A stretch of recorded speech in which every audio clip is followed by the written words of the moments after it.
Hello, I'm Don Phipps, Superintendent of the Caldwell County Schools, and I'll be your host for this edition of the Caldwell County Schools Profiles program. Today we're talking about student involvement and club activity at our schools, and this is a big deal for us coming out of COVID. We're excited about having life back to normal, and certainly club activity is one of the things that's extracurricular and certainly adds to the richness and the depth of the academic experience. And we have some guests here today with me. We'll be doing two different sessions today. Our first will involve Janie Rickman, who's a fifth grade teacher from Baton Elementary. Thank you for being here. And Ada Coffey, who's a student at Baton. We'll be talking with both of them. And the topic with you guys is going to be about bear paws. So can you tell us a little bit about what it is, when it got started, and what the motivation was? Yes.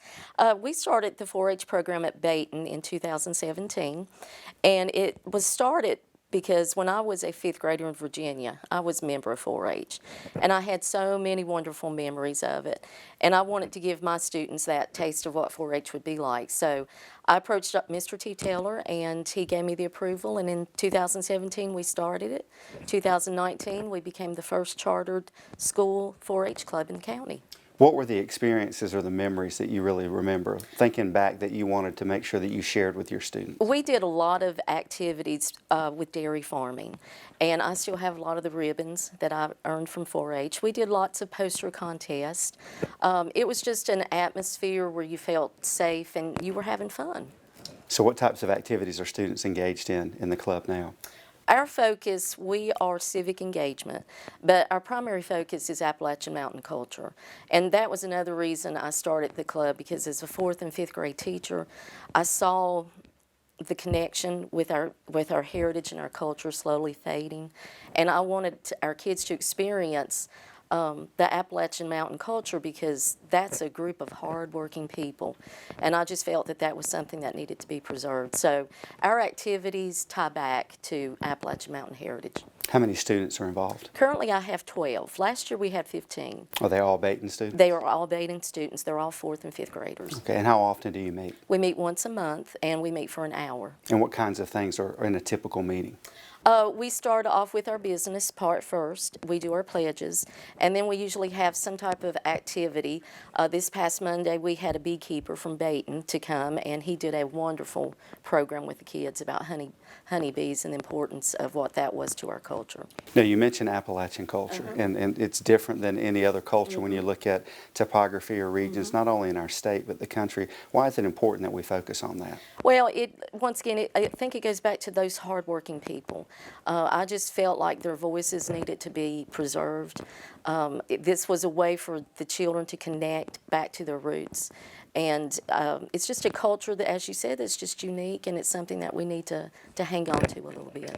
4-H back in the day when you were a student, 4-H today as a teacher and a leader, how are they different? How are they the same? Well, as a kid, all you saw were the fun activities, but as an adult, you see that it is a wonderful youth development program. It really teaches them a lot of wonderful life skills. It prepares them, it makes them responsible. It just makes good citizens. And there's a reason for the activities that you see as an adult now. Yes. Well, thank you for being the leader in doing that. Thank you. We have another special guest with us. If you'll pass the mic over, we want to make sure that we can hear her. Ada Coffey. Ada, did I say that right? Yep. What grade are you in? Fifth grade. At Baton? And how long have you been in 4-H? I've been in 4-H for 2 years. And what kinds of things do you do in 4-H? We do things with bees and animals and plants, and we help our community. And what made you become interested in being a part of the club?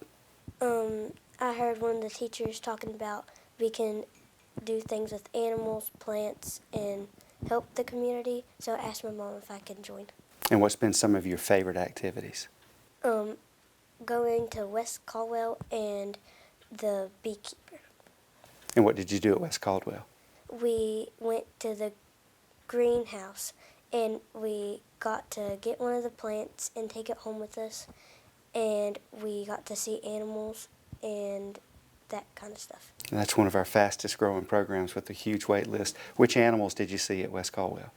Donkeys and goats and cows. Oh, cool. So if you were to talk to another student to try to get them interested in being in 4-H, what would you say to them? I would talk to them about how we did things with bees and everything. And being involved in a club sometimes helps you be a better student. And that may be a tough question because I didn't ask you that ahead of time. But how does being a part of something like that help you in the classroom? I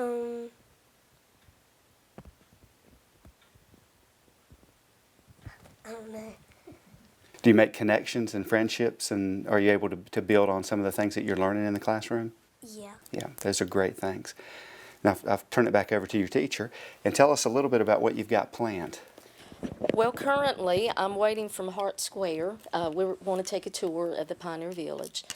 We will be working with our Junior Ruritan Club, working with Samaritan's Purse.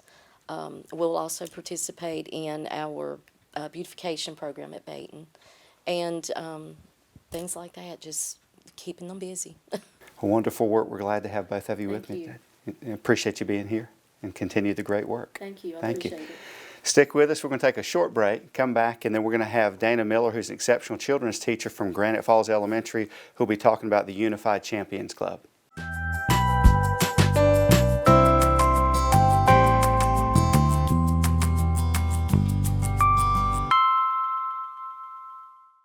Welcome back. Thank you for joining us for this segment. And on the set today, or now for this segment, we have Dana Miller, exceptional children's teacher at Granite Falls Elementary School.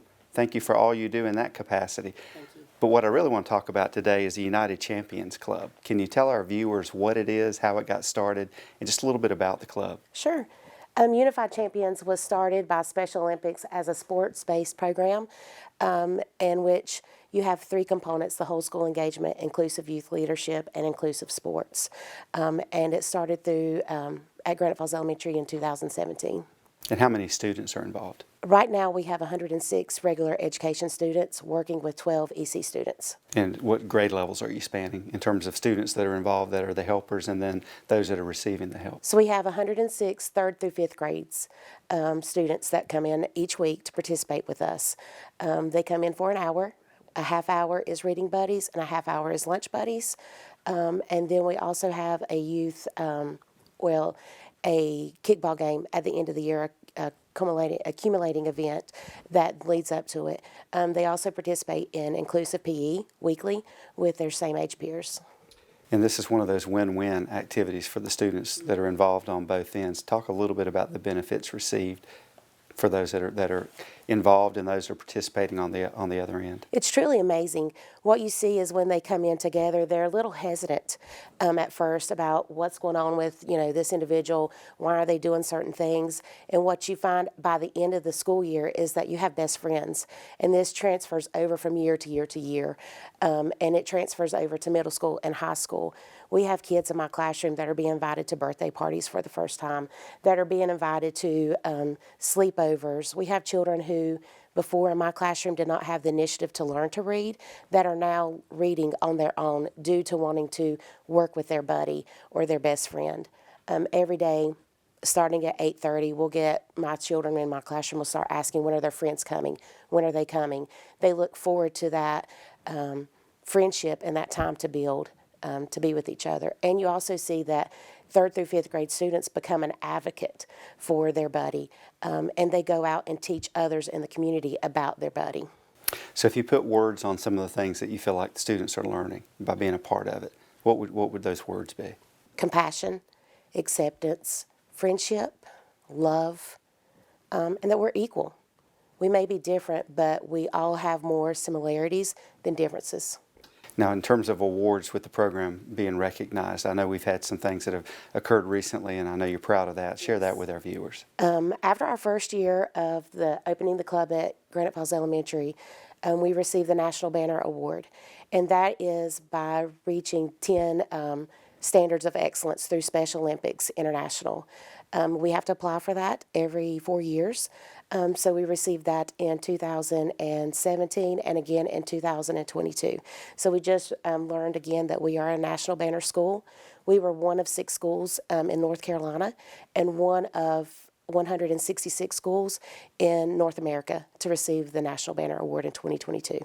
Congratulations on that. Thank you, sir. How do you think it benefits a student to participate just in overall school experiences and things like that? Just an overall experience is they just learn to love each other. You know, we're building an exceptional friendship that could not be built otherwise throughout the school. And we talk about equity, and we talk about acceptance, and we talk about that recognition, and it's not always skin color and some of those other things that we talk about. It can be things like that as well. That is correct. And these are things that don't show up on a report card for a school, but it's critical in the life of a school, and I just want to say thank you for being a leader in that area and allowing our students to have that opportunity. Thank you, So sir. thank you for being with us today. Not a problem. We thank you for joining us. Look forward to meeting with you and being with you next month.